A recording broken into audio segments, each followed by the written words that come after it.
எனக்கு அன்பான சகோதர சகோதரிகளுக்கு நம் ஆண்டவராகிய இயேசு கிறிஸ்துவின் நாமத்தில் என் அன்பின் வாழ்த்துக்கள்.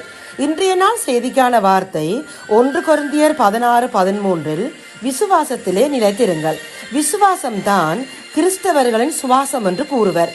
பெரும்பாலும் விசுவாசமும் நம்பிக்கையும் இல்லாதவர்களாய் யாரும் இருக்க முடியாது.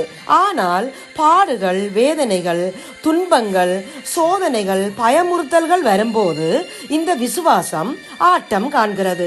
சங்கீதம் 106 நாங்கள் இவ்வாறு வாசிக்கிறோம்: எங்கள் பிதாக்கள் எகிப்திலே உம்முடைய அதிசயங்களை உணராமலும் உம்முடைய கிருபைகளின் திரட்சியை நினையாமலும் போய் சிவந்த சமுத்திர ஓரத்திலே கலகம் பண்ணினார்கள். ஆனாலும் அவர் தமது வல்லமையை வெளிப்படுத்தும்படி அவர்களை ரட்சித்தார். அவர் சிவந்த சமுத்திரத்தை அதட்டினார், அது வற்றி போயிற்று. தரையில் நடக்கிறது போல அவர்களை ஆழங்களில் நடந்து போக பண்ணினார். அவர்களை துரத்தி வந்த சத்துருக்களைத்தான் தண்ணீர்கள் மூடிக்கொண்டது. அவர்களில் ஒருவனும் மீந்திருக்கவில்லை.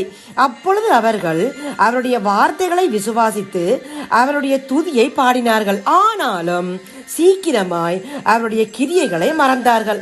தேவனை பரீட்சை பார்த்தார்கள். பெரிய கிரியைகளையும் அதிசயங்களையும் பயங்கரமானவர்களையும் செய்தவராகிய தங்கள் இரட்சகரான தேவனை மறந்தார்கள். இன்றைய செய்தியில் நாம் விசுவாசத்தில் நிலைத்திருந்த தாவீதை குறித்து பார்க்க இருக்கிறோம். சவுல் இஸ்ரவேலின் மேல் ராஜாவாய் இருந்த காலத்தில் பெலிஸ்தியருக்கும் இஸ்ரவேலருக்கும் இடையே யுத்தம் நடந்து கொண்டிருந்தது. கோலியாத் என்பவன் அவருடைய பாளையத்தில் இருந்தான். அவனுடைய உயரம் 9.5 அடி. அவன் வந்து நின்று இஸ்ரவேலின் சேனைகளை பார்த்து சத்தமிட்டு, உங்களில் ஒருவனை தெரிந்து கொள்ளுங்கள், அவன் என்னோட யுத்தம் பண்ணவும் என்னை கொல்லவும் சமர்த்தனானால் என்னிடத்தில் வரட்டும் என்று ஆணவத்துடன் காலையிலும் மாலையிலும் 40 நாள் வந்து வந்து நிற்பான்.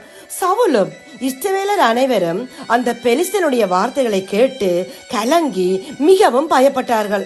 இந்த வேளையில் போருக்கு சென்றிருந்த தன் சகோதரர்களை காண்பதற்காக தாவீது அங்கே வந்தான். கோலியாத் சொன்ன வார்த்தைகளை கேட்டான். தாவீது சவுலை நோக்கி, இவன் நிமித்தம் ஒருவனுடைய இருதயமும் கலங்க வேண்டியதில்லை.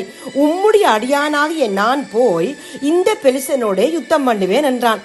அதற்கு சவுல், உன்னால் ஆகாது, நீ இளைஞன், அவனோ தன் சிறு வயது முதல் யுத்த வீரன் என்றான். தாவீது சவுலை பார்த்து, உம்முடைய அடியான் என் தகப்பனுடைய ஆடுகளை மேய்த்து கொண்டிருக்கிற போது ஒரு விசை ஒரு சிங்கமும் ஒரு விசை ஒரு கரடியும் வந்து மந்தையில் இருக்கிற ஒரு ஆட்டை பிடித்து கொண்டது. அவற்றை நான் கொன்றேன். என்னை சிங்கத்தின் கைக்கும் கரடியின் கைக்கும் தப்புவித்த கர்த்தர் இந்த பெலிஸ்தனுடைய கைக்கும் தப்புவிப்பார் என்றான். அப்பொழுது சவுல் தாவீதை பார்த்து, போ, கர்த்தர் உன்னுடனே கூட இருப்பாராக என்றான். தன் கையிலே தடியுடன் ஆற்றில் இருக்கிற 5 கூழாங்கற்களை தெரிந்தெடுத்து தன் கவனை கையிலே பிடித்துக் கொண்டு அந்த பெலிஸ்தனிடையிலே போனான். கோலியாத் தாவீதை அசட்டை பண்ணி, நீ தடிகளோடு என்னிடத்தில் வர நான் நாயா என்று கேட்டான். அதற்கு தாவீது, நீ பட்டயத்தோடும் ஈட்டியோடும் கேடகத்தோடும் என்னிடத்தில் வருகிறாய், நானோ நீ நிந்தித்த கர்த்தருடைய நாமத்திலே உன்னிடத்தில் வருகிறேன். யுத்தம் கர்த்தருடையது, அவர் உங்களை எங்கள் கையில் ஒப்பு கொடுப்பார் என்று தாவீது ஒரு கல்லை எடுத்து கவனிலே வைத்து சுழற்றி அவனுடைய நெற்றியிலே பட எறிந்தான். அவன் தரையிலே முகங்குப்பர விழுந்தான்.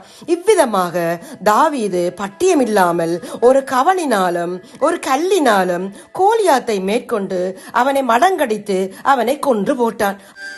ஆம், என அன்பானவர்களே, இங்கே தாவீது கோலியாத்தின் தோற்றத்தை பார்த்த பின்னும் அவனுடைய பயமுறுத்தலை கேட்ட பின்னும் அவனோடு யுத்தம் பண்ண துணிகிறான் என்றால் அதற்கு காரணம் அவன் விசுவாசத்திலே நிலைத்திருந்ததுதான். சிங்கத்தையும் கரடியையும் கொல்ல வல்லமை தந்தவர் இந்த கோலியாத்தையும் என் கையில் ஒப்பு கொடுப்பார் என்று உறுதியாக தாவீது விசுவாசித்ததுதான். எனவே நாங்களும் நடந்து வந்த நம்முடைய பாதைகளை திரும்பி பார்த்து கர்த்தர் எமக்காக இதுவரை செய்தவற்றை ஒரு விசை நினைத்து பார்ப்போம். இதுவரை நடத்தியவர் இனிமேலும் நடத்துவார் என்ற விசுவாசத்தோடு இப்போது நாங்கள் ஜெபிப்போம். எங்களை அதிகமாய் நேசிக்கிற நல்ல தகப்பனே, இந்த நாள் வார்த்தைக்காக உமக்கு ஸ்தோத்திரம் அப்பா. நாங்களும் தாவீதை போல விசுவாசத்தில் நிலைத்திருக்க எங்களுக்கு கிருபை தாங்கப்பா. இம்மட்டும் உதவி செய்தவர் இனிமேலும் எங்களுக்கு உதவி செய்யுங்கப்பா. இந்த ஜெபத்தை இயேசுவின் நாமத்தில் ஏறெடுக்கிறோம் எங்கள் நல்ல பிதாவே. ஆமேன், ஆமேன், ஆமேன்.